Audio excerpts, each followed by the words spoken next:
الأرانب كان هنا نظفت هاي المكان، وهسه طبا جو. المعزات اليوم ما يقدرن يتحركن ولا يقدرن يحجن من الصبح لل10 ياكلين، بحيث هسه شبعانات ومرتاحات. بسم الله ما شاء الله. هاي السكيبة عندي قديمة، جبتها حطيتها هنا، قعدت عليها هذا التانك. المبردة صارت هنا، الغطاس صار جوا بالحوض، قعدتها هنا بهذا المكان. هذا المكان هنا صار للبشات. هذين الطيور جبتهن هنا، الكمرليات. شوي شوي راح اقوم افتح القفص واخليهن هن بالحقل بكيفهن. هناك بهذاك المربع الشغل والترتيب صار للدجاجات. خلي افتر لكم من هناك احسن. بسم الله ما شاء الله. اول شي هاي السكيبة مال التانكي جبتها هنا، قعدتها على البلوكات، رفعتها على مود هن ينامن طبا جواها. ادي هذا الشعب مال المبردة، نقعت بيه خبز وترسته، واكو بيه اماكن ينامن جوا. هذا المي هنا. أنا عندي حلفات، جبت هذيك من هناك على مود ارشها، وهذين همين حلفات من هنا 2. هذا المي مالتها. القاع نظفتها وطلعت الحجار الكبار والانقاض، او جبت لهن تبن. التبن اللي كان برا اللي زايد مال المعزات، كل القفص فرشته. هسه المكان مالتهم بارد ومرتب.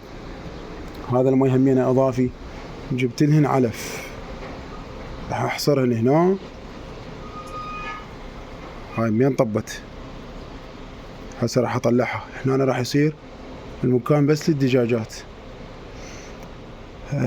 على مودي بيضا بلكت شوي. هذا الفسيفس يعوف جاي يدور على مكان وين ماكو بيض يريد ينام بي، يريد ينام على البيض. بلكت يزوج النثية مالته ويرجعاني بيضا. هنا ذني كان مكان المبرد القديم، جبت هاي الخشبة، صار عندنا هذا وهذا اضافيات، مكان مال بيض. هسه الجو بارد. هذا همين الشباك، عندي هاي حلفة هم حطيت لها وربطتها بالباب مالتها على مود شوية تصير اقوى، ما تدندن، ما اغلط مثل هاي الغلطة. هسه الامور طيبة والجو بارد. وهاي اول وحدة الهراتية الحمراء راح تبدي تبيض، على مود واحد يعرف من جاي يبيض. البشات، الدجاجات، يا دجاجة ما جاي تبيض، على مود واحد يعرف راسه من رجليه. اي مساء الخير. طبعا جيت بالليل لأن العصر ظليت نايم، المبردة مشتغلة. هسه جيت طفيتها قبل ساعة. شوفوا المي مال الحوض منقص شوي، زين. يعني إذا أخليها يوم خاف أنساها يوم تظل مشتغلة. ما عندي مشكلة بالمي، لما أجي عود أترسه. البطات كل ساعة واحدة طابة جوا، منين جاي طبا ما أدري.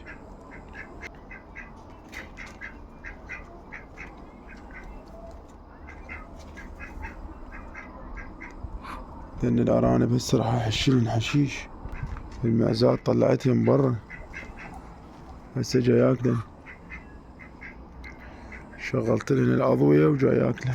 هذين الطيور حطيت لهن هذا المعلف فيه أكل مال مي 2، لأن عندي قديمات.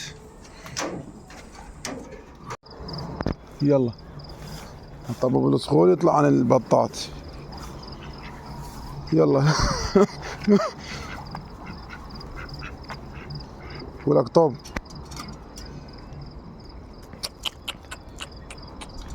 يلا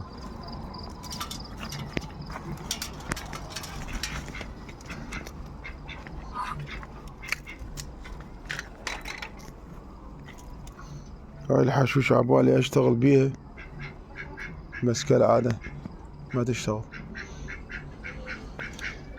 صباح الخير، صباح يوم جديد. هذا الفحل مال السيفس خبلني، وين ما يلقى بيضة ينام عليها. يابا مو هاي النثية مالتك، شو وقت تبيضين، شو وقت تحنين.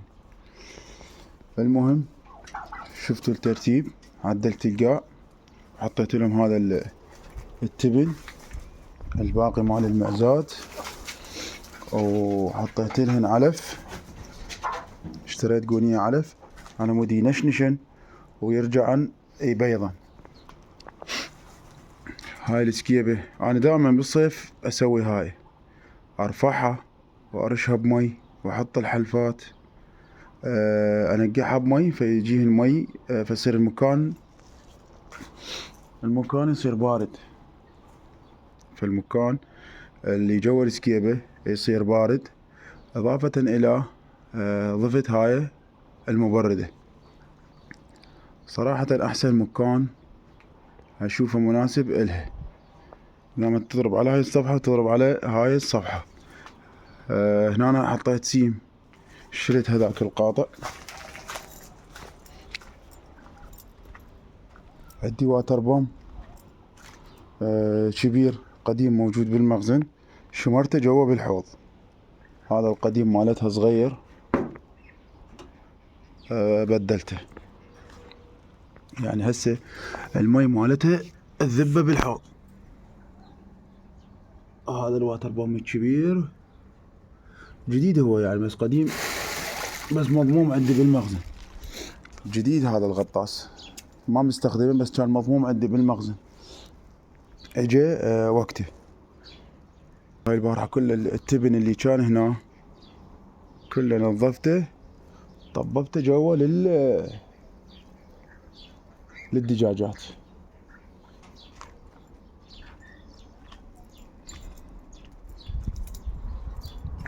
الأرانب يراد لهن مي،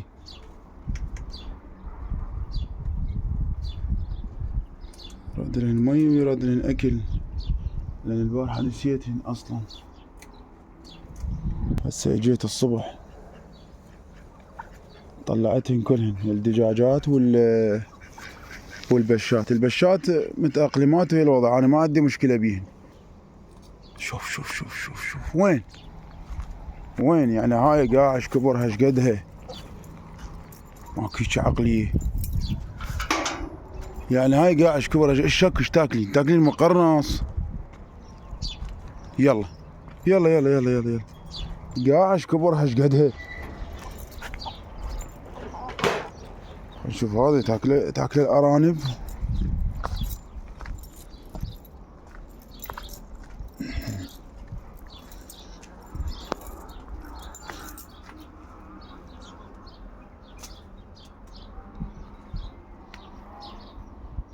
عندنا جوعانات خطية.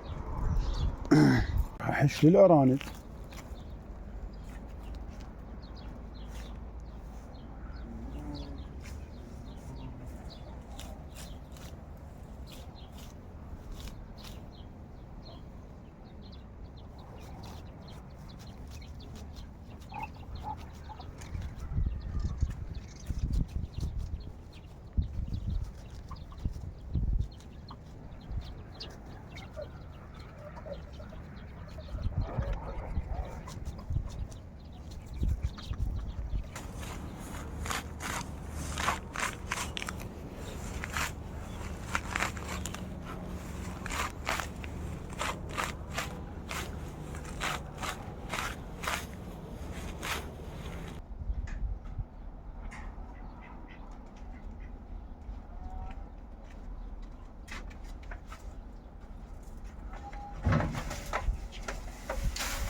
أنا أريد فتحت لهن الباب، أريد يتعلم أن يطلعن، والديش صعد على البلوكة متحضر يريد يجفت، يريد يصعد لهن.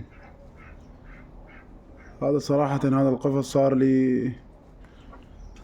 صار معضلة مو قفص. هواي دجاجات لقيت المحصورات بيهم ميتات،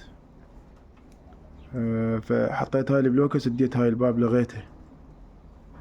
هنا أنا اليوم لقيت بيضة جديدة، بسم الله ما شاء الله. هاي بيضة مال بشة، يمكن هاي بيضة هذيك البطة الجوزي، هاي السماعة اللي تصيح، يمكن بيضتها. جاي انتظر الدجاجات، اريد اشوف من تبيض اليوم. خلي اروح اشغل الموتور، اترس الحوض واحول الصوندة على المربع الخارجي، اسقي الاشجار.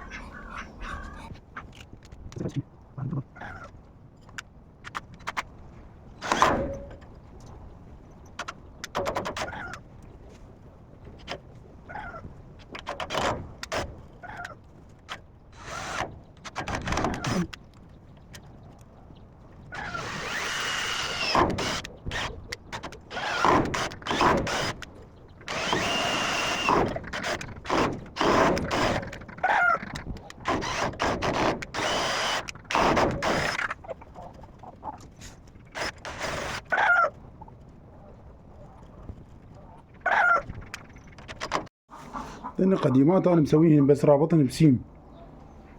هسه هاي ثبتت بالبراغي، وبعد هاي راح أقص السيم وهاي القاعدة مالتها مال الخشبة وأثبتها ببراغي على التيل. هاي الثانية كملت، ثبتتها ببراغي 2. خلي لحق أشرد، ما أسولف لكم عن ريحة، زرفة دماغي مو زرفة الكمامة. هاي اليوم شو معزولة، ما أعرف إيش فيها، وضعها ما عاجبني.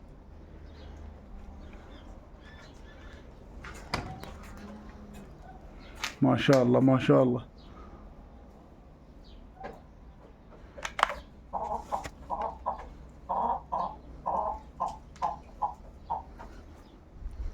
لكن شلون بيك أنا بابا قوم. تعال انت فاهم الوضعية غلط. بس انه بالبيض مال بشات، بيض ما يسوى. انا اعرف شنو علاجك اذا انت واذا النثية مالتك. اكو فد شي اسمه حبس انفرادي.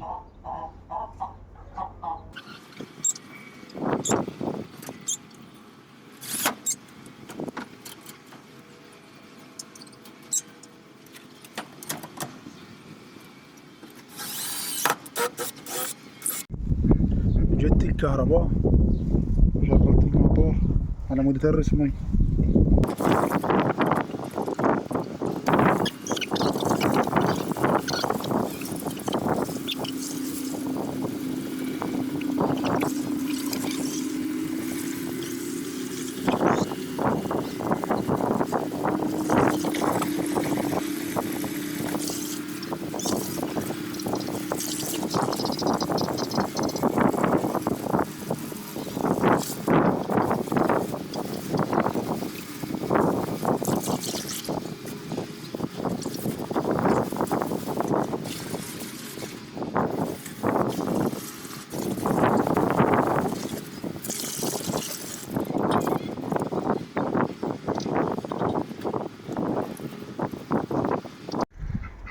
شو هسه واحد هني جني العطش جابهن. هسه تقريبا الساعة هسه 8:10 راح يفلت هذا. يابا مو ذاك ماي نظيف. يلا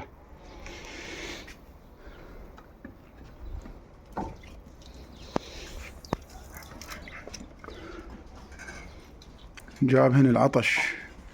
هسه الساعة 8، أنا الساعة 6 طلعتهن. بس هنا بهذا المكان لازم ألبس كمامة لأن الوضعية ما تتحمل. بسم الله ما شاء الله. الماي حطيت لهن ماي نظيف.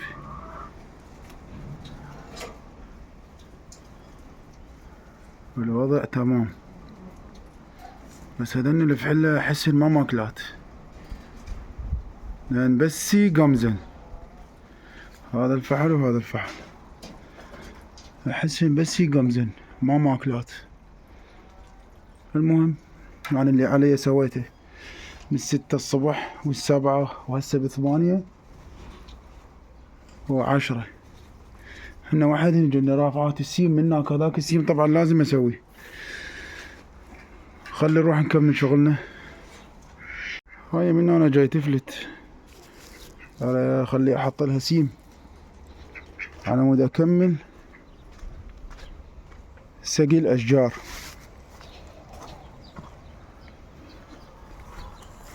الحاشوشة لو تشتغل هذا كله لازم ينقص، اقصه احش حش وارجع اعطيه مي من جديد.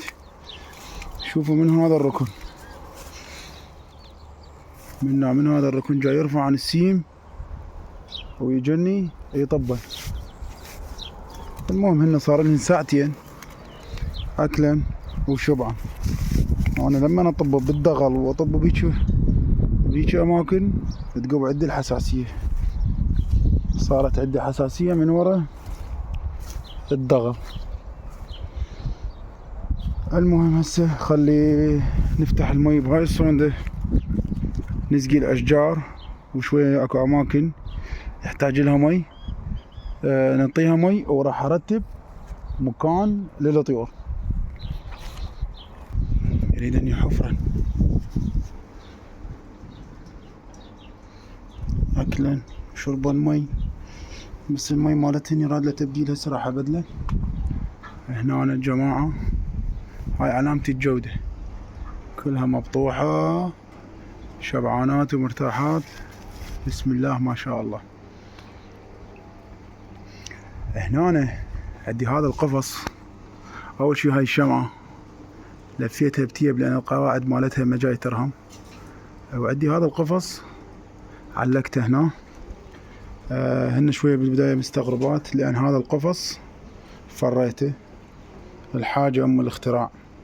عندي هاي الفتحة سديتها بهذا الصندوق، لان هذا اللي الضعيف ما يفيدني للدجاج يبيضن بيه، فخليته هنا.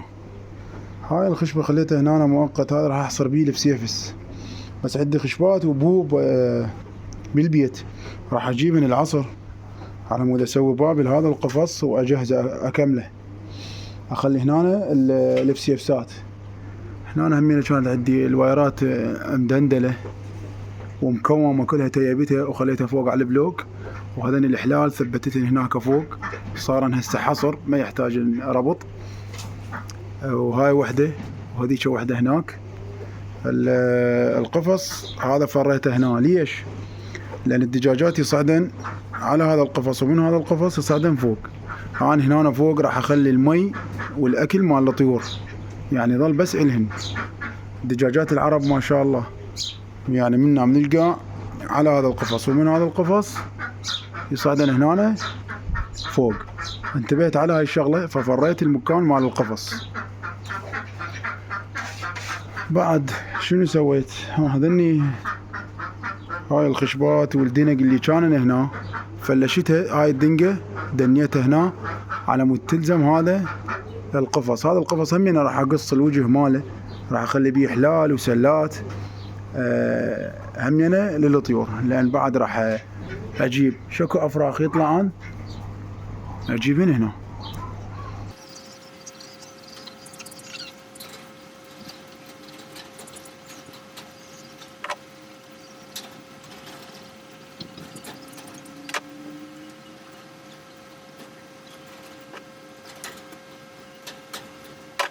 احسن من ما متروك. اعلقه هنا، هو مقسوم بالنص، راح اخلي هنا حله وهنا حله.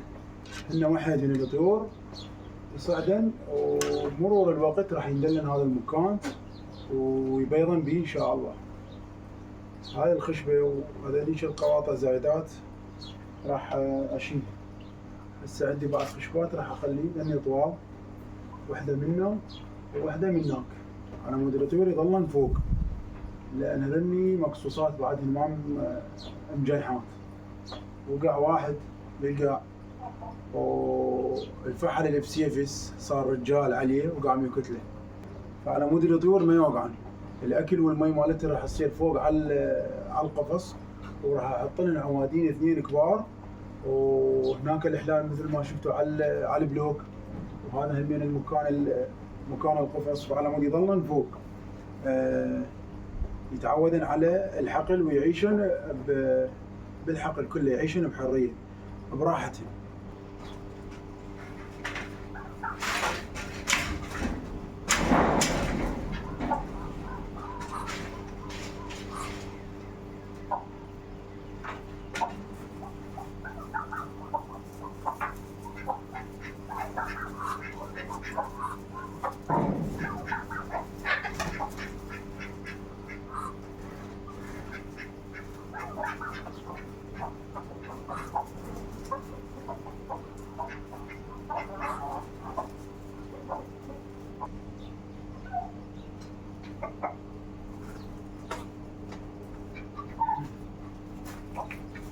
طبعا هاي الشغله الاولى اللي قلت لكم اياها، انه يقتلن الفسفسات والدجاجات، واريد ان يظلن فوق.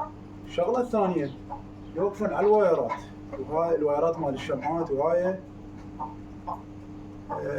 يسبب له مشكله، يتنق الواير يا اما ينقطع.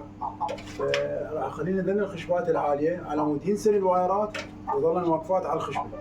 هاي المشكله الثانيه على مود نبتعد عنها.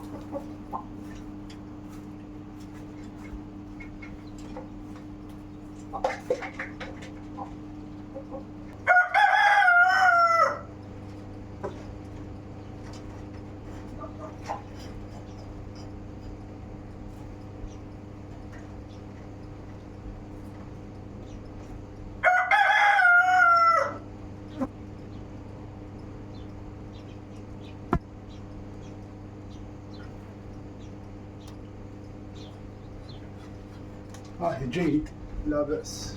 هسه صارت الساعة 10، شوفوا المي شربا من عنده شوية، ما عندي أي مشكلة بالمي هنا، بالمعزات، الدجاجات، البطات والأرانب. المشكلة بس هناك بالبيت بالقفص مال الطيور، جاي يخلص المي أو جاي يتوسخ بصورة عامة، جاي يتوسخ فينسد، ما يقدرن يشربون من عنده. اما هنا أنا ما عندي اي مشكله ويا المي هواي عندي. شوفوا هسه الطيور بدأ الفحل يطبل هاي السله، راح يزوج. حطيت هاي الخشبه، عندي ذني مال العنب خشبات زايده، وهذيك خشبه. العصر ان شاء الله راح اجيب غراض على مود اكمل هذا القفص. وهذا القفص همينه راح اجيب له حلال، صار شكله همينه حلو.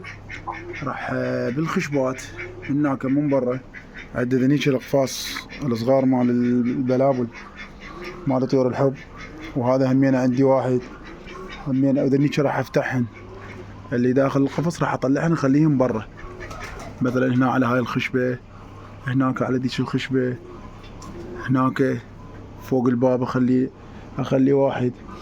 هسه راح اصعد المي والاكل احطه هناك للطيور، وانسحب للبيت.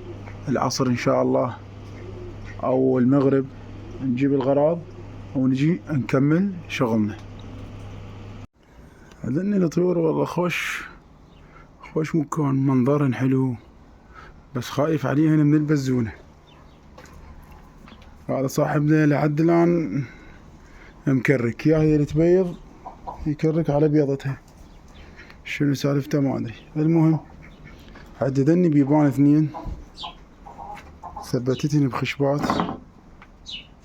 ذني جبتني وياي من البيت، وذن همين رزات 2 عندي قديمات. فصارت هاي الباب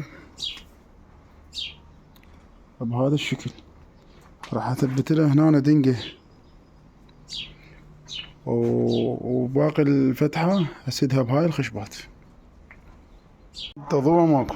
هذا المي، هذا المعلف مال الأكيل، ظل هنا انت وياها. هذاك السطل قصيته وحطيت لهن جوا تبن، سوي لهن واهس وسوي لهن اجواء.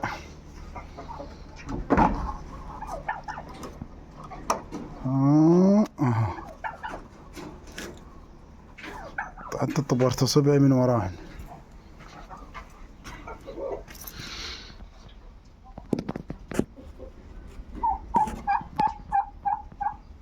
ظل هنا